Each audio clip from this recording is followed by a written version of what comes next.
Welcome to Shatter. Help me reach 5,000 subscribers.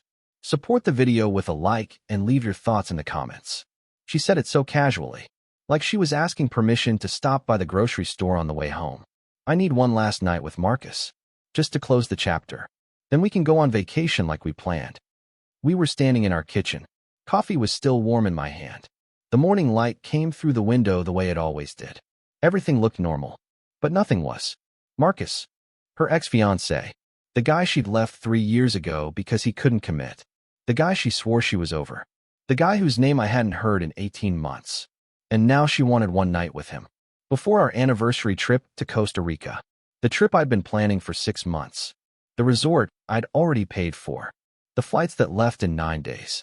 I didn't yell. I didn't throw the coffee mug. I just looked at her and said, "Take care of it." She actually smiled, like I'd given her permission, like I'd understood. "Thank you," she said. "I knew you'd get it. This is why I married you. You're so mature about things." Mature. That's what she called it. I'm a security architect. I design systems that protect buildings, data, entire corporations. I think in layers. Redundancies. Fail-safes. My job is to see what people miss, to plan for scenarios they don't even consider. So I saw exactly what was happening. This wasn't closure. This was her keeping a door open while pretending to shut it. This was her testing whether I'd tolerate being second choice. This was her believing she could have both. But here's what she didn't see. I wasn't testing anything. I was already moving. That afternoon, I called my lawyer. Not for a consultation. For execution. I'd worked with him on a commercial contract 2 years ago. He was fast, discreet, and ruthless when he needed to be. "I need a separation agreement drafted by Friday," I said. "Complete financial dissolution. Clean split. No negotiation." "You're sure about this?" he asked. I've never been more sure of anything. By Wednesday, the documents were ready. By Thursday, I'd moved half our savings into a new account she didn't have access to. By Friday, I'd canceled the resort reservation and rebooked it under my name only. Solo traveler. Different dates. She never noticed. She was too busy texting Marcus. I could see it in the way she smiled at her phone when she thought I wasn't looking. On Saturday morning, I watched her get ready. She'd bought a new dress. Black. The kind she used to wear when we first started dating. She spent 40 minutes on her makeup. "I'll be back tomorrow," she said, kissing me on the cheek. "Then we can focus on us." "Sure," I said. "Take care of it." She left at noon. I gave her 2 hours. Then I changed the locks, updated the security codes, removed her access to the joint credit card, filed the separation papers electronically. By the time she was checking into whatever hotel Marcus had chosen, she was already legally separated from me. She just didn't know it yet. Sunday evening came. She texted me. "On my way home. Can't wait to see you." I didn't reply. She came home at 9:30. I heard her key in the lock. Then I heard her try it again. And again. I was sitting in the living room when she started knocking. "James? James, the key isn't working. Can you open the door?" I waited. Let her knock 3 more times. Then I opened it. She looked confused. Happy, but confused. Like she was trying to solve a puzzle that didn't make sense yet. "Did you change the locks?" she asked, stepping inside. "Yeah," I said. "Security upgrade." She laughed. Actually laughed. "You and your security protocols. I swear, you'd put a retinal scanner on the bathroom if you could." I didn't smile. I just watched her set her bag down. The same bag she'd packed for Marcus. The same dress she was still wearing. "How was it?" I asked. She hesitated. Just for a second. Then she switched to that tone. The one she used in client meetings. Confident. Controlled. "It was good. Really good, actually. We talked. Really talked. And I feel so much clearer now. I know I made the right choice marrying you." "That's nice," I said. "I'm serious, James. This was exactly what I needed. Now I can move forward. With us. With no doubts." She moved closer. Tried to hug me. I didn't push her away. I just didn't participate. "Are you okay?" she asked. "Fine." "You seem distant. Just tired." She pulled back. Studied my face. "We're still going to Costa Rica, right? I've been thinking about it all day. The beach. The resort. Just you and me." "About that," I said. "I need to show you something." I handed her the folder. Plain manila. No label. She opened it like it was a dinner menu. Then her face changed. "What is this?" Separation agreement, I said. Already filed. You were served electronically this afternoon. Check your email. She stared at the papers, then at me, then back at the papers. This is a joke, right? James, this isn't funny. It's not a joke. But I don't understand. I told you what I was doing. I was honest with you. You said it was okay. I said take care of it. I didn't say I'd wait around while you did. Her hands were shaking now. The papers rustled. You're upset. I get it. But we can talk about this. We can work through it. There's nothing to work through, I said. You made your choice. I made mine. James, please. I love you. I chose you. Marcus was just closure. Then it worked, I said. Because this is closure too. She dropped the folder. Papers scattered across the floor. You can't do this. You can't just end our marriage because I needed one night to figure things out. I didn't end it, I said. You did. I just processed the paperwork. That's when I saw it. The exact moment she realized I wasn't negotiating. I wasn't bluffing. I wasn't even angry. I was already gone. She called her mother that night. I could hear her through the bedroom door. The panic in her voice. The disbelief. She kept saying the same things over and over. He won't even talk to me. He just filed papers. Like I'm nothing. Her mother must have told her to calm down. To give me space. To fix it in the morning. But morning didn't fix anything. I left for work at 6. Earlier than usual. I didn't say goodbye. She was still asleep. Or pretending to be. At the office, I moved through my day like nothing had changed. Meeting at 8. Site review at 10. Conference call at 2. My team noticed nothing. I've always been good at separating work from everything else. But around 3, my phone started buzzing. Text after text. We need to talk. Please come home. I'm sorry. I didn't think you'd react like this. Can we please just talk face to face? I didn't respond. Not to any of them. At 4:30, my assistant knocked on my office door. Your wife is here. She says it's urgent. I looked up from my laptop. Tell her I'm in a meeting. She's pretty upset, James. Tell her I'm in a meeting. My assistant hesitated, then nodded. 5 minutes later, I watched through the glass wall as she walked back through the lobby. She looked smaller somehow, like the building itself was rejecting her. That evening, I stayed late. Went over security protocols for a new client. A museum. High-value art. They needed cameras, sensors, access controls. Layers of protection. It was exactly the kind of work I loved. Puzzles with clear solutions. I got home at 9. She was sitting on the couch. Waiting. Where were you? She asked. Working. I came to your office. They said you were in a meeting. I was. For 6 hours? I didn't answer. Just walked past her to the kitchen. She followed. James, please. We have to talk about this. You can't just shut me out. I'm not shutting you out, I said, opening the fridge. I'm just not engaging. What does that even mean? It means I have nothing to say to you. She stood there, silent. Then she tried a different approach. Softer. I made a mistake. I see that now. But don't we owe it to each other to at least try? You made your choice, I said. I'm just respecting it. That's not fair. Fair would have been you respecting our marriage before you slept with your ex. Her face went white. I didn't sleep with him. I turned to look at her. Really look at her. You spent the night with him. In a hotel. After telling me you needed one last night. What exactly do you think happened that I should believe? We talked. That's all. We just talked. Great, I said. Then you got your closure. And I got mine. She started crying. Real tears this time. Not the kind she could turn on for effect. The kind that came from actual fear. What about Costa Rica? She asked. What about our trip? I canceled it, I said. Well, I canceled your ticket. Mine leaves Thursday. Tuesday morning, she tried to use the credit card. Our joint card. The one we'd used for everything. Groceries, gas, dinners, her gym membership. I knew exactly when it happened because she called me. 6 times in a row. I was in a meeting with a potential client. A tech startup that needed a complete security overhaul. I let her calls go to voicemail. All 6 of them. When I checked during lunch, the messages were escalating. First one. James, something's wrong with the card. Can you call me? Second. Seriously, the card isn't working. I'm at the store. This is embarrassing. Third. James, pick up. I need you to fix this. Fourth. Did you cancel the card? Why would you cancel the card? Fifth. This isn't funny. I can't even get gas. Call me back. 6th, her voice was different. Tight. I know what you're doing. You can't just cut me off. I texted back one sentence. Check the separation agreement. Section 7. Asset division.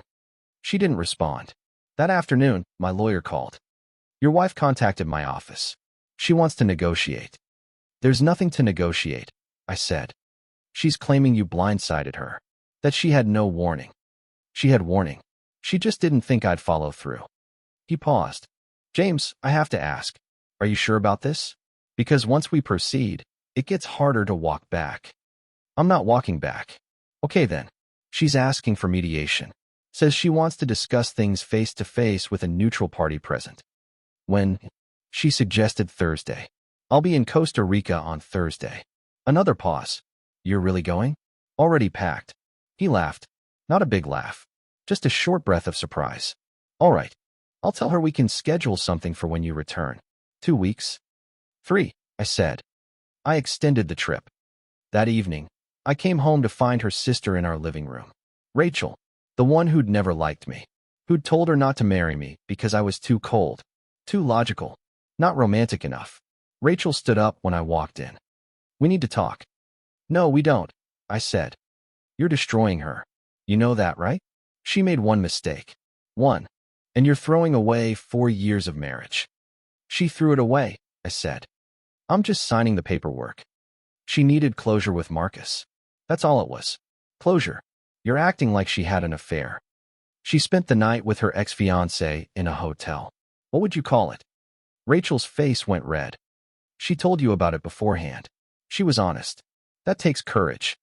Honesty without boundaries isn't courage, I said. It's manipulation.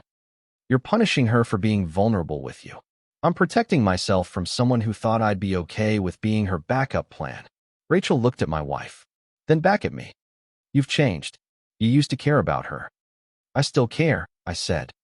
That's why I'm letting her go. She deserves someone who's okay with this. I'm not. Rachel grabbed her purse. Come on. You're staying with me tonight. My wife didn't move. She just sat there, staring at nothing.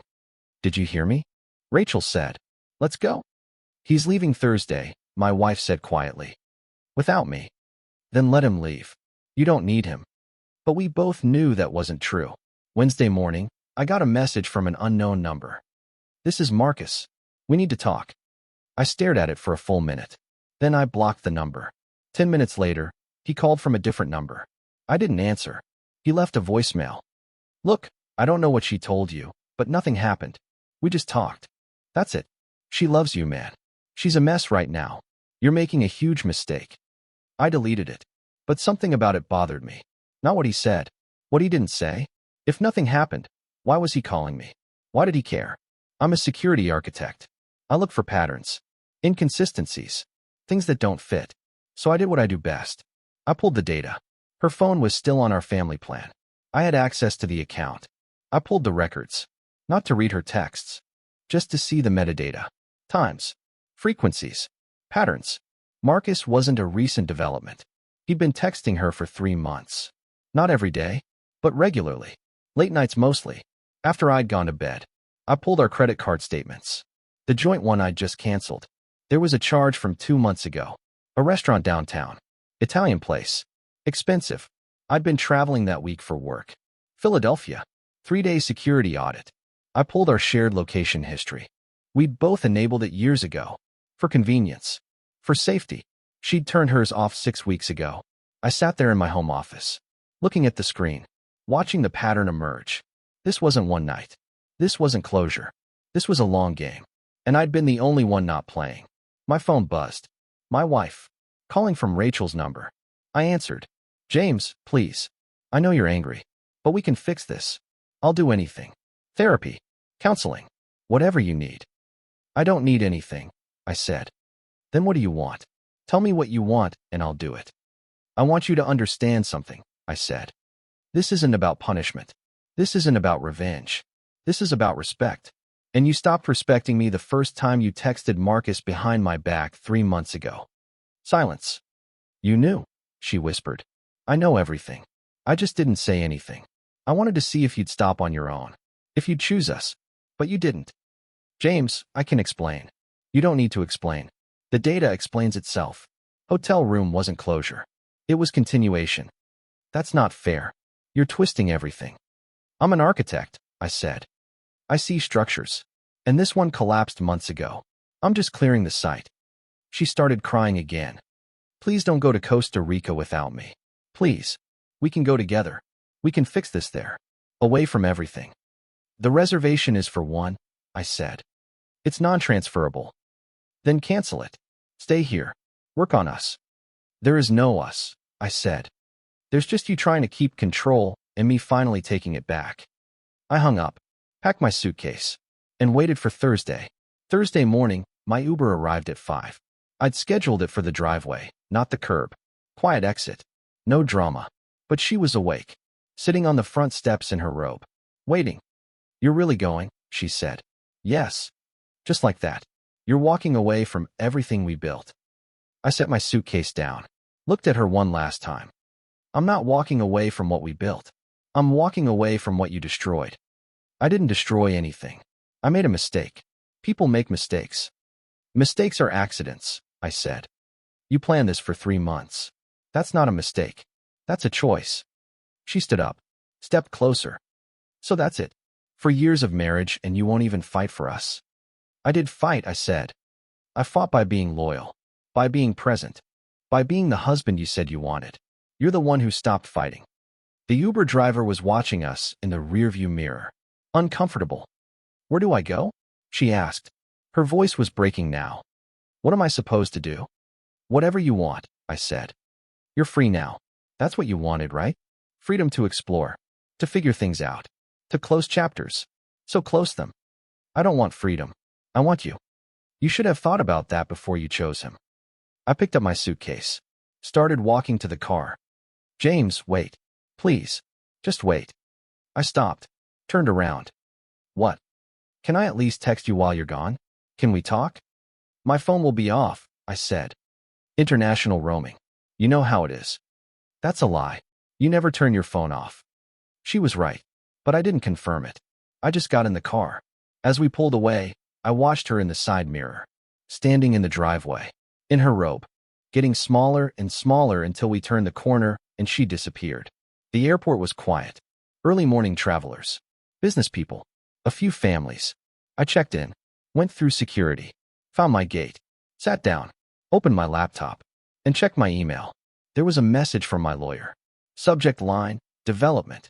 I opened it. James, your wife's attorney contacted us this morning. They're claiming emotional distress and requesting an emergency hearing to freeze assets pending full dissolution. They're alleging you acted in bad faith by restricting her access to funds without warning. Wanted to give you a heads up before you board. Call me when you land. I read it twice. Then I replied. Proceed as planned. No negotiations. No freezes. Everything was disclosed in the separation agreement she received Sunday. If she didn't read it, that's not bad faith. That's negligence. I'll call you from Costa Rica. Sent. Closed the laptop. Boarded the plane. Found my seat. Window. Row 12. As we taxied to the runway, I turned my phone off. Not because of international roaming. Because I was done being available to someone who'd made me optional. The plane lifted. The city fell away below. And for the first time in 3 months, I felt like I could breathe. Costa Rica was exactly what I needed. Heat. Ocean. Distance. I checked into the resort Thursday afternoon. Different room than the one I'd originally booked. Better view. Ocean facing. Balcony with direct beach access. The woman at the front desk smiled when she saw my reservation. Welcome back, Mr. Harrison. We're so glad to have you with us again. I'd stayed here 2 years ago. Work conference. Security summit. 5 days of presentations and networking. I'd extended it by 3 days just to decompress. My wife hadn't come on that trip either. She'd said she was too busy with a product launch. Now I wondered if Marcus had been texting her back then too. I dropped my bag in the room. Changed. Went down to the beach. The sand was white. The water was clear. There were couples everywhere. Honeymooners. Families. People who looked happy. I didn't feel happy, but I didn't feel destroyed either. I felt steady, calm, like I'd made the right choice and my body was finally catching up to my brain. I ordered a drink at the beach bar. Sat there watching the waves. A woman next to me was crying quietly into her phone, breaking up with someone. I could hear fragments of her conversation. You promised. You said things would be different this time. I finished my drink, walked back to my room, turned on my phone. 47 missed messages. 32 from her. 15 from numbers I didn't recognize. Her friends probably. Maybe Rachel again. Maybe even Marcus. I didn't read any of them, but I did check my email. My lawyer had sent another update. Emergency hearing denied. Judge reviewed the separation agreement and found no evidence of bad faith. Her attorney is pushing for mediation. Still want to hold firm? I replied immediately. Hold firm. No mediation until I return. 3 weeks. Then I saw another email. From my wife's business partner. Subject line. Checking in. I opened it. Hey James, I heard about you and Claire. I don't know what happened and it's not my business, but I wanted to reach out. She's not doing well. She missed 2 client meetings this week. Didn't show up to our pitch on Tuesday. I'm worried about her. I know you're dealing with your own stuff, but if there's anything you can tell me that might help, I'd appreciate it. Hope you're okay. Derek. I stared at that email for a long time. She was falling apart. Publicly. Professionally. Part of me felt bad. The part that remembered who she used to be. Who we used to be. But most of me felt nothing. Because I'd learned something important over the past week. You can't save someone who's drowning if they're the one pulling you under. I closed the email. Didn't respond. Went to dinner alone. And slept better than I had in months. Day 6 in Costa Rica. I went for a run on the beach at sunrise. 5 miles. Felt good. Strong. When I got back, there was a voicemail from a number I recognized. My wife's mother. I almost deleted it without listening. But something made me press play. James, it's Linda. I know you don't want to talk to any of us right now, but I need you to know something. Claire told me everything. About Marcus. About the hotel. About how she handled it. And I told her she was wrong. Dead wrong. I want you to know that I don't blame you for what you're doing. She made her bed. But she's my daughter. And she's suffering. I'm not asking you to take her back. I'm just asking you to maybe pick up the phone once. Just so she knows you're alive. That's all. The message ended. I sat there on the balcony, watching the ocean, thinking about Linda. She'd always been kind to me. Fair. Even when Rachel wasn't. But I didn't call back. Instead, I went to the resort gym. Spent an hour lifting, pushing, clearing my head. When I came back to my room, there was a knock at my door. I opened it. A hotel staff member stood there with an envelope. This was left for you at the front desk, sir. I took it. Plain white envelope. No return address. My name written in handwriting I didn't recognize. I opened it. Inside was a single piece of paper. Printed. Not handwritten. James, I know you blocked my number. I know you don't want to hear from me. But I need to tell you something. Claire isn't who you think she is. She told you nothing happened that night. That's not true. We slept together. And it wasn't the first time. It's been going on for 5 months. I'm telling you this because she's trying to paint herself as the victim. Like she made one mistake. But she didn't. She chose this. Multiple times. You deserve to know the truth. Marcus. I read it 3 times. Then I sat down on the bed. 5 months. Not 3. 5. That meant it started before I even noticed the texts. Before the restaurant charge. Before any of it. I pulled out my phone. Opened the browser. Searched for Marcus's company. Found his work email. Typed out a message. Received your note. Question, why tell me now? What do you gain from this? Sent it. 20 minutes later, my phone buzzed. A reply. Because she's been calling me nonstop since you left. Crying. Begging me to help her fix things with you. She thinks if I tell you nothing happened, you'll come back. I'm done being her safety net. And I'm done lying. You seem like a decent guy. You deserve better than what she gave you. I stared at that message. Then I typed back one sentence. Thanks for the honesty. Don't contact me again. Blocked his email. Turned off my phone. And went down to the beach. Because if there was one thing I'd learned, it was this. The truth doesn't always set you free. But it does stop you from going back. I came back 3 weeks later. Sunday afternoon. Different person than the one who'd left. My lawyer met me at a coffee shop near my office. Neutral ground. He had papers spread across the table. She's willing to settle, he said. No fight. No mediation. She'll sign everything. She just wants to talk to you first. One conversation. That's all she's asking. What's she offering? I asked. Clean split. 50-50 on the house. She keeps her business assets. You keep yours. No alimony. No spousal support. She walks away. I looked at the numbers. Fair. More than fair, actually. She was giving up things she could have fought for. What's the catch? I asked. The catch is she wants to see you. Face to face. She says she needs to explain. Explain what? Marcus already explained. 5 months. Multiple times. What else is there? My lawyer leaned back. Did you know she fired him? I looked up. What? Marcus. He was consulting for her company. She fired him last week. Cut all ties. Derek told me. Said she had a breakdown in the office. Told everyone what happened. What she did. Then fired Marcus on the spot. I didn't know that. She's also in therapy now, he continued. Started the day after you left. 3 times a week. She gave me the therapist's contact information. Said you could call and verify. Why would I verify that? Because she wants you to know she's serious. That she's taking responsibility. Not just saying it. Actually doing it. I sat there. Silent. Look, my lawyer said. I've handled a lot of divorces. And usually when someone moves this fast and this clean, it's because they know they're guilty and they're trying to avoid consequences. But this feels different. She's not avoiding anything. She's facing it. Maybe too much.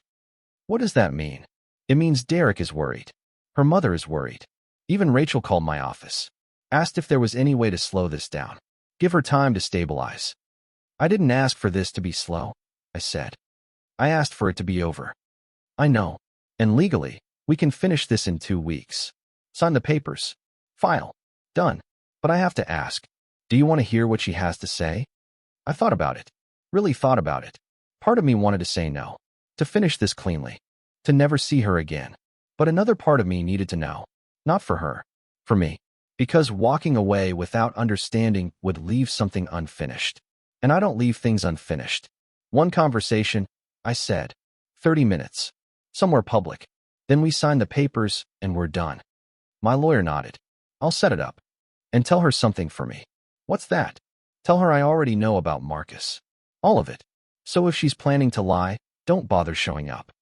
He wrote that down. Anything else? Yeah, I said. Make sure the papers are ready to sign the same day. I'm not dragging this out. We met on Wednesday. Coffee shop downtown. 2 in the afternoon. Public. Busy. Safe. She was already there when I arrived. Sitting in the corner. She looked different. Thinner. Tired. Hair pulled back. No makeup. Nothing like the woman who'd left for that hotel 5 weeks ago. I sat down across from her. Didn't order anything. Just sat. Thank you for coming, she said. I didn't respond. She took a breath. I'm not going to make excuses. I'm not going to ask for another chance. I just need you to hear something. And then I'll sign whatever you want. I nodded. I convinced myself that what I was doing wasn't cheating because I told you about it. Like honesty made it okay. Like being transparent about disrespecting you somehow made it respectful. And I was wrong. Completely wrong. She stopped. Looked down at her hands. Marcus and I, it wasn't about him being better than you. It was about me being afraid. Afraid that I'd married too young. Afraid that I'd never know what else was out there. And instead of dealing with that fear, I tried to have both. You and him. Safety and excitement.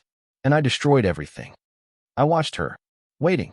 When you left for Costa Rica, I thought you were being cruel. Punishing me. But then I realized something. You weren't punishing me. You were protecting yourself. And I'd never protected you. Not once. I just expected you to absorb everything I did and still be there. She looked up at me. Eyes red. I don't expect you to forgive me. I don't even expect you to understand. I just need you to know that losing you is the worst thing I've ever done to myself. And I'll regret it for the rest of my life. Silence. Then I spoke. I appreciate you saying that. I do. But it doesn't change anything. I know. You made choices. I made choices. And now we both live with them. I know, she said again. I stood up. The papers are ready. My lawyer has them. You can sign today if you want. She nodded. Didn't argue. Didn't beg. As I walked to the door, she said one last thing. Did you ever love me? Really? I stopped. Turned around. I did, I said. That's why this hurt. And that's why I'm leaving. I walked out into the sunlight. Got in my car. Drove to my lawyer's office. She signed the papers that afternoon. I signed an hour later.